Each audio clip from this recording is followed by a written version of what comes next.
Hi everybody, I'll introduce myself first. I'm Peter Unwin from the University of Worcester, and my background social work, graduate of Swansea University, external examiner at Swansea University, and we got a lot of help from people in Wales, communities in Wales who's doing this research. So we look forward to explaining a bit more about it as we go through and taking questions. It was done in the spirit of co-production, so I'll let Becky introduce herself and her organisation, and then we'll start the slides. Thanks, Peter. Hi, I'm Becky Meekin. I'm General Manager of a user-led organisation called Shaping Our Lives. We are an organisation of disabled people. We specialise in the inclusive involvement of people who use services, disabled people, their carers, and user-led organisations. We're delighted to be partners with the University of Worcester for this particular project. And so my role has been to oversee the involvement of disabled people within the projects and to really partner with the University of Worcester, ensuring that we're using the best practice we can within language, etc., for disabled people. Yeah. And as some of you will know, this was a national lottery funded and managed by Drill, Disability Research on Independent Living and Learning. So we'll take the next slide, please, Sean.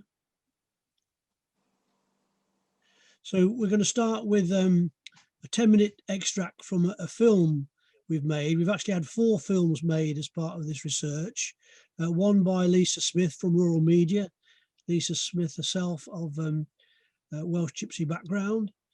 She's the filmmaker, and 3 by Rosa Cisneros, as some of you will know from the Roma world. She's made 3 little films. They're all referenced at the end, and this one is more about travellers and gypsies rather than Roma, but it hopefully illuminates some of the key points we'll be discussing in more detail afterwards.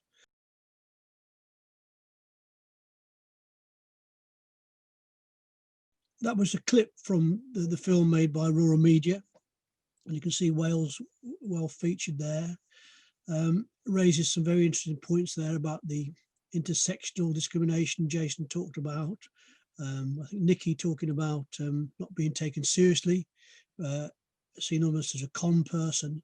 So I think it's illuminated some interesting issues, and it's worth noting that it was the communities themselves who asked us to make these films.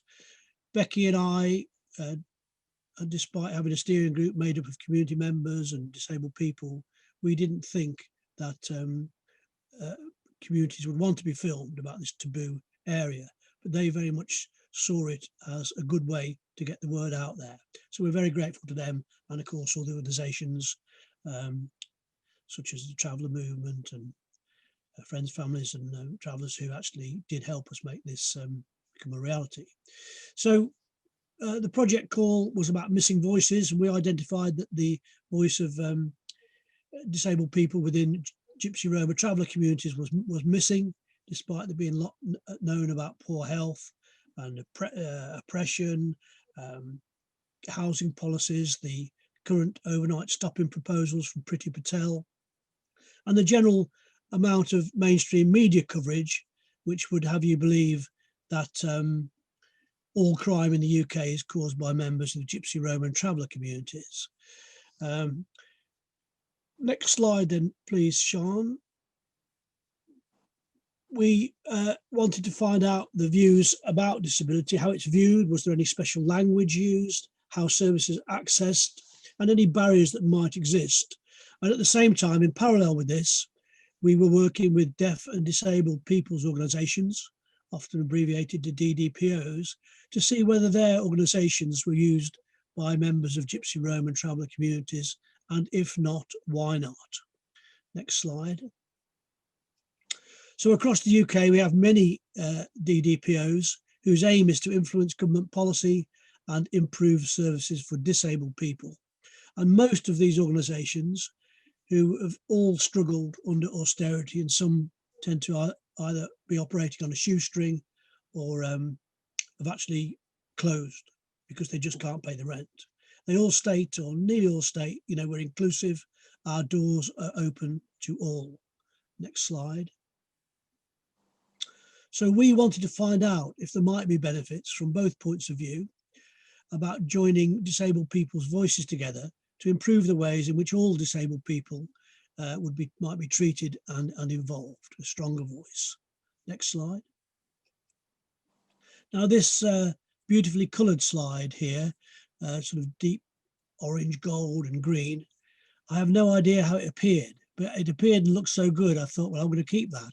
Not that I could have got rid of it if I wanted to, but I think it's a key question that runs through all the debate around Gypsy Roma travellers, no matter what aspect we're looking at. Are the main policy drivers really about integration, the best of both worlds, keeping certain cultures but taking on new cultures, blending cultures, or is it actually about eradication or assimilation? You know, you need to become like the mainstream. And as we've seen, traditional employment opportunities of many Gypsy and traveller communities in particular disappear. We've seen lots of money put into housing recently in the UK, but not into sites, hardly any money at all. And as I mentioned before, the criminalisation of overnight stopping. So even contemporaneously, in these enlightened days, we still see oppression in its different, its changing forms. And this is, I think, an interesting academic and practice question to bear in mind as you ponder issues around Gypsy Roma traveller dynamics. Next slide, please, Sean. Now, the term GRT is really an administrative convenience, and it doesn't recognise the significant historical and cultural differences between Gypsy, Roma and traveller communities. Neither Becki nor I nor many of the members of the steering group reckon to be experts on all things Gypsy, Roma and traveller. We had a lot to learn. We came at it fairly naively, really. I've been qualified as a social worker over 40 years, and I knew very little about the subtleties, the ethics, the mores of the various communities and the differences between them until I undertook this research.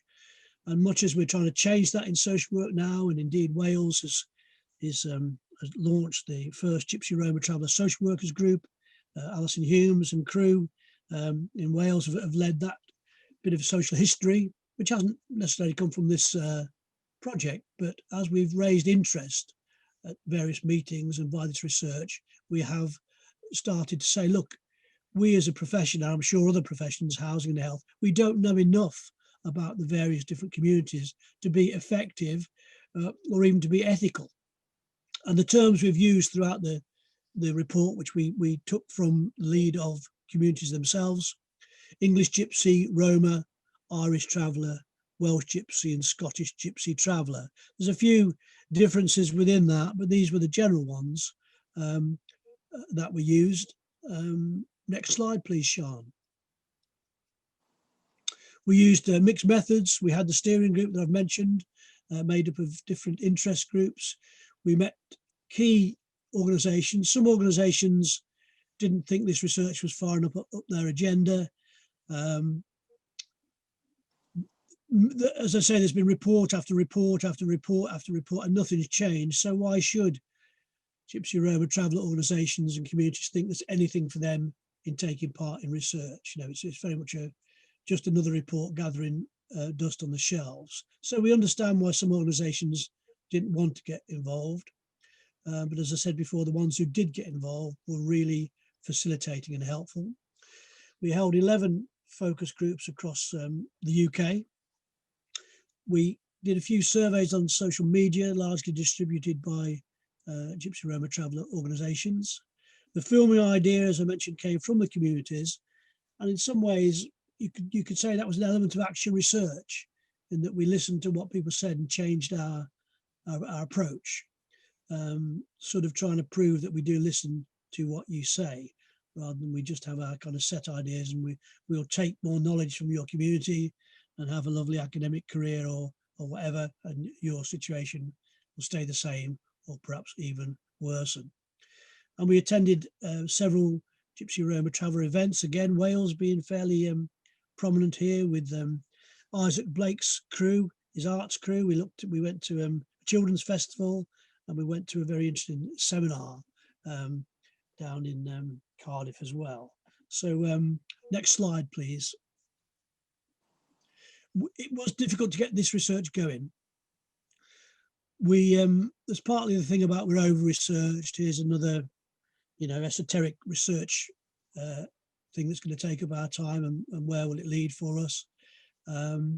Many Gypsy Roma traveller community organisations and DDPOs are preoccupied with really staying functional, let alone perhaps taking on some of this more ethical, non-immediate priority type work.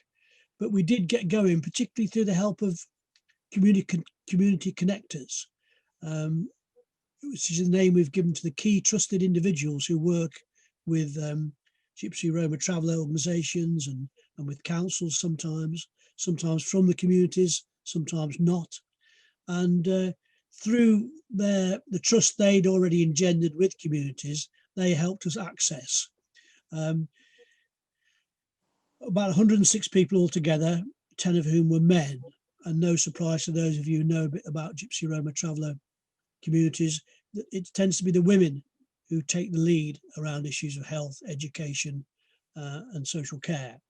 And we did give vouchers. We did remunerate people who attended in the way of giving vouchers in whatever way those local organisations were used to, rewarding participation, as it were. So next slide, please, Sean. The DDPO survey, we got 20 replies from 160 organisations, 1 in 8, which would suggest that, again, it's not massively up their priorities. Interestingly, we had 7 replies saying we don't know whether we have any Gypsy Roma traveller members in our disability organisations. Next slide, please, Sean. The DDPOs who were interested in Gypsy Roma traveller communities had low levels of knowledge and contact. And this, our doors are open to all, we do not discriminate, we're inclusive type of approach was evident throughout. But we suggest in this research that you need more than that. You need a customised, targeted, proactive approach to reach out. I think interesting comment from Doreen from Cardiff there on the film clip about we feel embarrassed or put down, looked down at, particularly by the people who attend those groups. So some of her experience clearly would put her off trying again, once bitten, twice shy sort of thing. So more proactive approaches would be the way we think that DDPOs might embrace Gypsy Roma traveller disabled people from their local communities. It was encouraging that they were open about needing to learn more and expressing some interest in reaching out to communities. And I'll just put Becky Meekin on the spot here a bit, Becky, which I always love doing. I think you are, Becky, going to look to draw up some kind of advice and guidance to disabled and deaf and disabled people's organisations about how they might reach out to Gypsy Roma traveller communities. Am I right there? Yes, we will. So unfortunately, this particular study didn't go as far as then doing that next stage, but we're committed to doing that. I think the cultural barriers and racism, it's often described as the last acceptable form of racism against these communities, are issues that are critical.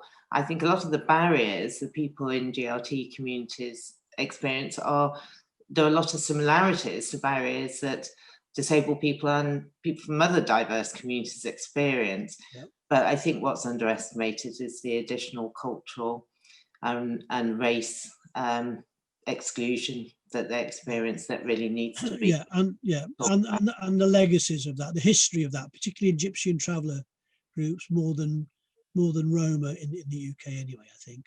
And that point, Becky, is exactly the one that Jason made on the film clip there. So moving on, the points were made about the fact data is not collected on ethnic backgrounds by deaf and disabled people's organisations. But as with other issues around Gypsy Roma travellers, such as, until recent years, even the census and the health service, unless we do collect some measures of usage, then the nature and extent of disabled people's issues in such communities will never be quantified, making it easy for disinterested politicians or professionals, and there are some, to continue to marginalise such needs and lived experiences. Next slide, please. The findings from the online survey to Gypsy Roma traveller communities distributed by the Traveller Movement and Friends, Families and Travellers got 32 responses. We don't know actually how many it went to, because it went to out on social media. And again, female predominance, 26 female, 6 male, 16 responses from England, 10 Irish travellers, and that was Irish travellers in the north of Ireland. Our funding was UK, so the Irish travellers we spoke to were in the north of Ireland. 2 Roma, 3 Scottish Gypsy traveller, and 1 Welsh Gypsy. So next slide, please.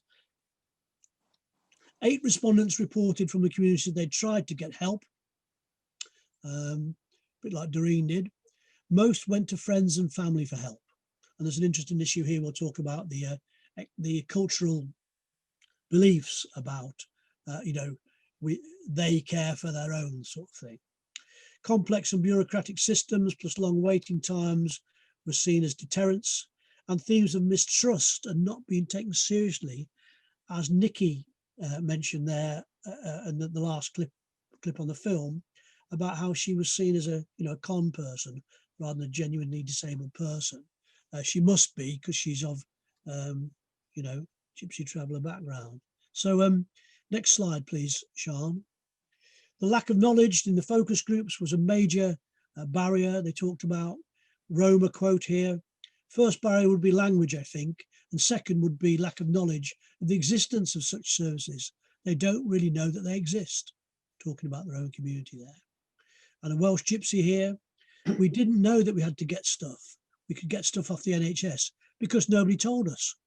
We bought his bed, we bought his nebulizer, everything. Next slide. Shame and stigma. English Gypsy: you wouldn't tell people what was wrong. You would go into denial. You don't want to be judged. You don't want people to look at you or talk about you differently. Especially men wouldn't talk about it. A Scottish Gypsy traveller: I think it's fear. It's fear because of being discriminated against so much in the past. And a Roma member via translator: back in the days, it was a big thing to have a disabled person in the community. It was a really big shame. But now it comes more often. We have kids, and we're trying to be more welcoming and understanding. Next slide. This presumptions made about the caring capacities of the communities. And this is a quote from a community connector in Scotland. When it comes to physical disabilities within the Gypsy traveller community, there's a very caring culture. There is a lot of kind of shared caring. People share it within families, but also if you live on a site, a lot of people in the site will do what they can to help people who have a physical disability. I think when it comes to mental health issues, I think it's slightly different. If people are maybe a bit more reluctant to talk about that, it's much more hidden. Next slide. A Scottish Gypsy traveller. So the OT sent me a letter saying that because I was a traveller and I had a husband, and travellers were very family orientated, that she didn't have to put a ramp in. So they never bothered for years. And an Irish traveller from Northern Ireland here: if one family has a crisis, the family's all there for them. They help out each other. And if it's a disability, we'd help a little bit more in help as well as with a disability. Families that has disability, because we don't get much information, like we have to look for it ourselves. Next slide. The issue of how disabilities were framed and were responded to and managed was quite differentiated if you lived in a house or lived on a site. Further complications arose for people depending on were they travelling, were they on sites, were they in houses. And a particularly stark example we had in England was whereby one person in a focus group gave very very clear views about how almost overnight she suddenly had access to a GP and health related services, whereas the site she was on was problems getting GPs, health and other professionals wouldn't visit that site. And she talks about it almost as a revelation. But kind of coming back to that theme of integration or assimilation, this next community connected quote from Scotland is interesting. Services seeing that the only solution for Gypsy travellers living on sites and in caravans is to move into settled accommodation. And the only way their needs can be met is by being in mainstream housing. There doesn't seem to be any sort of creative thinking around more culturally appropriate solutions. It seems to be just the only way we can work with you is if you move into settled accommodation. And a view from Roma focus group, there's lack of providers of housing. Most of them would go through private landlords, and they don't usually, or they don't really accommodate disability, no. Next slide. The majority of respondents reported numerous examples of previous poor access to support. Roma, they would give me some leaflets in English and would send me home, that's it. And they expect me to understand everything. English Gypsy, the doctor tells you they're fully booked. They don't give you appointments. And one surgery said, I'll take you on, but don't tell the others. Next slide. Now I'm introducing a new ism here, which I shall claim academically, receptionistism, being prejudiced against doctors, receptionists from all these stereotypes we hear. But here's a interesting anecdote from an Irish traveller. Remember that time you just get in the queue, tell her your name, and she used to let a load of people in front of me. I got fed up with it. So I stood up and told her. I got up and complained to the doctor. The doctor came down and gave her a bit of abuse anyway. So, you know, the risk of being receptionist or whatever, a very difficult word to say. I'm not sure how much it'll catch on in the equal ops world, but there's an interesting quote. Next slide, please, Sean. Positive experience. It wasn't all doom and gloom. English Gypsy, any doctor or nurses I've ever seen with anything, they've always been very good. Irish traveller, they give you good advice, don't they? That's one thing I can say about them. And Roma, some GPs suggest some places for you to get help and some places don't. We as Roma, you know, we're very welcome people, even though they have disabilities or they don't have disabilities. So a positive side there. Next, please, Sean. 2 of the 11 focus groups thought that they would not approach deaf and disabled people's organisations, especially as they had never been reached out to previously. However, most groups were more willing to see what such organisations might offer to disabled Gypsy Roma traveller members, even if there was some reservations. And in Northern Ireland, mainstream services seemed well attended. Yeah, I've been to a lot. I do go to them. I mix in with not only my own community, I mix a lot with the community. I enjoy mixing in with other people. Next slide, please, Sean. Most Roma participants had also either accessed some kind of disability organisation or were prepared to do so. On her son's part, he'll love to go to some place like that because he likes to go to some places like that. Fair enough. The Romas are quite friendly in my experience. They're quite sociable. And if given a chance, they would. I believe so, yeah. Turning to the Scottish Gypsy travellers, they were more mixed in their opinions about whether they would welcome mainstream disability initiatives or would only attend if such services were run by their own. Others reported already using a carer centre and being really welcomed and accepted. Indeed, one of the meetings I held up in Scotland was in a mainstream community centre where it was quite clear just from the, you know, day-to-day, the regular crack that they were part of that community. Similarly, several Welsh Gypsies were able to report positive involvement in mainstream disability groups, both for adults and children, unlike Doreen's experience. Next, please. How might things improve then? From the Roma perspective, the focus was on language barriers and the availability of interpreters. Roma were generally more positive about using mainstream disability services, as mentioned before. They were keen on formats such as video, social media. A lot of them are younger in terms of the overall demographic. And there was some support for forming a Roma disability network, which might regularly have drop-in sessions locally to share knowledge of services and interventions and general support for each other. Next, please. Gypsy and Traveller views more hesitant than the Roma regarding embracing outside disability organisations, largely because of the history of previous discrimination, which, although that has been the historical experience of Roma across the world, it hasn't particularly been their contemporary experience in the UK, particularly as regards education, health, social care and housing to a degree. And the importance of reaching out regarding mental health, we were surprised how little mental health featured. We thought it would be a big issue, particularly with the profile suicide in particular, particularly men has had across Gypsy and Traveller communities, but it hardly appeared at all in our debates, mental health. The Scottish Gypsy Traveller quote here is a key one, I think. I think you have to start from young mental health, like the teenagers, because the older ones, they're like set in their ways and it takes a lot to get through to them.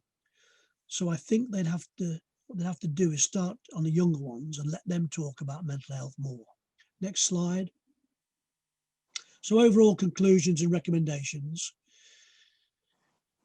We would claim that we've helped break new ground here and open up the discussion about disability within Gypsy, Roma, Traveller communities. For all the work done on morbidity, mortality, we could find hardly any mention of disability across the whole literature around Gypsy, Romas and Travellers. So we think it's been positive that we've started this discussion and that this research did end up with some content. It could well have been that we never got any doors open for us, but we have managed, I think, to produce some interesting insights. A lot of feedback we got on the day from, say, focus groups was, thanks for raising the discussion. I've enjoyed it. You know, I feel better about talking about it in the future. Can we see the video? That sort of thing. The lack of trust, historical and present day oppression of communities continues, both at government and street levels, despite the work of community connector organisations, who are, of course, small in number, and their individuals can't know it all in depth about disability, education, housing, planning, criminal issues. You know, they can't do it all. They're very, very few, and austerity's hit them as well. We would like to see the DDPOs, and Becky's got this lined up about how they might be more proactive at embracing local disabled members from the Gypsy, Roma, Traveller communities and see if they can be stronger together. The 4 video films which are listed at the bottom of this report, we'll send you those links, bring these issues to light, and they do break new ground in the exploration of inter and intra-generational disability issues within Gypsy, Roma, Traveller communities. And the project has started this conversation, and I think we all have a part, everybody listening in today, we all have a part to play in further converting this conversation into action. Next slide, Sean, please. They're the film clips, 3 Roma and the one you've just seen about half of it. This is a bit of a premiere, albeit we had problems with the technology of it. The film itself flows much better, although it was filmed under COVID. So we had to do a lot of the interviews and that on laptops, and as you know, it was very difficult. So all credit to people who made the film happen. Next slide is just the reference list. And I think that's the last slide, probably our contact numbers. Sean is next, and then we can open it up for a bit of old chat. Do you want to add anything, Becky, while we wait for the chat questions? Anything? Oh, yes, I will actually, if that's okay, because I think you've got some questions for me now, but I wanted to say that it's not just the deaf and disabled people that we need to support really and inform about how they can more effectively and proactively reach out to these communities. We also, having gone in and worked very closely with some of the organisations, they admitted themselves that their knowledge of the Equality Act and the rights for disabled people within that was fairly sparse. And I mean, we wouldn't expect them to be an expert on that, as well as an expert on their own community and the issues they experience. But they also felt very strongly that they could benefit from understanding more. And the issues of welfare benefits, the entitlements disabled people have, the health and support that's available. So ideally, you know, what I hope to do is to be able to not just work and inform disabled people's organisations, but to carry on the working relationship, and we're still very much in touch with the Gypsy, Roma and traveller communities to help those people who are going into those communities regularly and have a good relationship to understand better about disabled people, the issues they experience, how to identify somebody who may be able to benefit from external input from an organisation like a disabled people's organisation. I'll stop there because I could hear questions coming. Yes, apologies if that was in your ear, Becky, as you were trying to speak. So we've had quite a few questions come in. So I'll start with the first one from Alison. She says this is a really important piece of research in helping the GRT SW Association and thinking about how we can influence improved knowledge and practice in social work. And so what do you think needs to change in social work training? Well, it needs to have some core content about Gypsy, Roma traveller communities. At the moment, it only gets it if you happen to have a lecturer on the staff who has an interest in it. We talk about equal opportunities, diversity, but you'll rarely see Gypsy, Roma travellers. I'm from Hereford, Worcestershire area, where they're our biggest ethnic minority. But the social work staff, with all respect, they don't know enough about them. A student said to me this week, "Oh, I'm working with a Gypsy family." I said, "Oh, that's really interesting. The children have come into care, unfortunately." I said, "Well, what's their background?" And she didn't know if they were Irish traveller, Scottish traveller, English, Roma. She didn't know. She just saw them as gypsies. That's the extent of her knowledge, and that's from my university. So, you know, there's significant gaps, and we have just had a motion passed at the British Association of Social Workers annual general meeting, pushed by the Worcestershire branch of BASWA and supported by the constituents of BASWA unanimously, to raise the profile of teaching and practice guides. And I think the group that Alison's leading up, you know, we're social workers, we're also members of Gypsy, Roma traveller communities, will probably be producing, you know, practice guides, seminars, just trying to embed the issues of childcare, child protection, care for disabled people, older people, trying to inject best practice across training and practice and dispelling lots of the myths. Great. And so one of the other just general questions is about the slides in the video. And Peter, are you happy for us to share the recording of today with all the participants so they can have the slides? Yeah, the slides, of course. And we'll try and send the video's not, the report's not launched yet officially. This is a Welsh premiere. We're asked to do it. We're keen to disseminate it wherever we can. When it comes out formally, which will be the end of this month or November, we will send the formal report, and the film will be up on YouTube. Rural Media will put it up as well, and it'll be accessible. Yeah. Okay, there's quite a few questions, so I'll try and pick out a couple of them. So one from Kay, who's involved in the facilitation of the first Poverty Truth Commission in Wales, and wanted some advice about potentially how to reach the GRT communities in and around the sort of Swansea area or South Wales, I guess.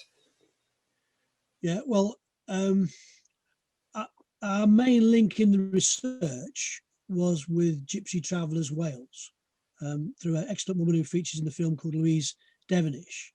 But we also had contact with, I think it's Travellers Ahead. There's so many different groups. I think it's Travelling Ahead, who actually spoke at a BASWA, British Association of Social Workers, AGM the year before in Belfast. Tom and Sonia came, and they were from, I think, the Newport kind of area. So perhaps Alison, I'm not sure who's attending, who's from any of those organisations, but Alison, without adding to your massive workload, I'm sure you could send a note to Sean or something. And yeah, Alison and Ed have answered a little later in the chat. Key group, yeah, contact yeah. details. But the groups are there, and the response we've had from them has been very good. Okay, and then we had another question from Helen saying that the research is really interesting, but there seems to have been a focus on physical disability. Are there any insights into people with learning disabilities in the Gypsy, Roma, traveller communities? Yeah, we took the broad definition of disability, as Lisa mentioned on the film. I think the reality is, Becky might want to come in on this. The reality is many people do think of disability as physical disability, and often they don't think we're talking about learning disability or mental health. Learning disability didn't really feature in any significant amount at all in the research, and this mental health was hardly. It all tended to be interpreted as physical disability. Would you want to add to that, Becky? Well, yes, I'm just going to contradict you slightly, but oh, right. I went on to, I visited a community who are at roadside, so not on official site, and they had somebody within their community with a learning disability. It wasn't described in that way. They had reached out many years before for some support, but it had been so far away because the availability of, it was actually within a special school. This person was now an adult, I hasten to add, and I met them. They had given up on it because the journey to get to the place where this person could get a couple of hours of specialist support a day was so far that they had to then wait all day at the same location to bring the person back. So I think that's a really big issue. And I think that's probably one of the most stigmatized conditions that you come across. I also met blind people, people who had lost their hearing. So all those conditions are there, but a lot of it is accepted as being, part and parcel of life. Yeah. We did have somebody, you may have forgotten, Peter, but in Leeds, who talked very openly about their mental health. Yeah. And how poor it was. Yeah. But there is a lot of evidence now that certainly men within Gypsy, Roma and traveller communities have got extremely poor mental health compared to the population as a whole. The incidence of people ending their own life is much higher, and there is concern, certainly was voiced by several women in communities, about the men and their mental health. So I think they find it a little bit easier to openly talk about somebody who has got a mobility problem or, an obvious sort of need a ramp. That's something they feel more confident about talking about. They find it almost more difficult, I think, to talk about things like learning disabilities or visual impairment. I'm blind myself, and the blind person I met, I felt had really not got any independent living skills at all. And it still wasn't really being acknowledged even after a lifetime for that person. Yeah, and there is an interesting angle that we haven't particularly developed in the slides, that is some of this caring, in fact, not enabling disabled people to have the fuller life as they might have. Is it almost a misguided, overprotective caring, all for the reasons of, legacies of discrimination and whatnot. And that was an interesting debate about, is the almost overprotectiveness always in the best interest of that individual disabled person? I just want to say a huge thank you, Peter and Becky. This has been absolutely fascinating, and it's also really encouraging to see so many people networking in the chat box, which gives us confidence, I think, that things will go further, and the conversation has started and will continue. So if I can just say a very big thank you on behalf of ExChange Wales, Peter and Becky, and thank you to all participants as well. We'll hopefully see you at another event in the future. We've got more drill events lined up. The next one is on the 9th of November with Peter again, talking about, and Becky again, talking about disabled foster carers. So that's some, perhaps, Peter, do you just want to say a little bit about your, and Becky, about your report that's been launched today? Yeah, we kind of had two overlapping projects, but that was basically asking the question, why are there no disabled foster carers operating as foster carers? There's only a handful. The study was an English one, funded within England. There's a massive shortage, 8,500 short in the USA, but agencies don't seem to look for disabilities. They've embraced different ethnicities. They've embraced, well, probably apart from Gypsy Roma traveller, there's very few Gypsy Roma traveller foster carers. And that's an interesting topic for somebody in terms of where do we care for Gypsy Roma traveller children, as in the case my students got. But we found lots of discrimination, lack of knowledge, and we've again got a video in a report that shows some very successful disabled foster carers. And we were on Women's Hour this Monday. If you're interested, you can get it on playback. An interview with myself and Alison, wheelchair user from Liverpool. It's Monday. It's Mary Colleen's gossip column sort of feature thing. We're in that. We're first on at 10 o'clock. So we think it's new ground being broken, and we think there's a great potential that's being missed by social work and society about the potential, the asset rather than the liability of having foster carers who are disabled working as foster carers. That's lovely. Thank you ever so much. We'll call it a day now, I think, because we've got to our time limit. Right. But once again, thank you, everybody. Bye-bye.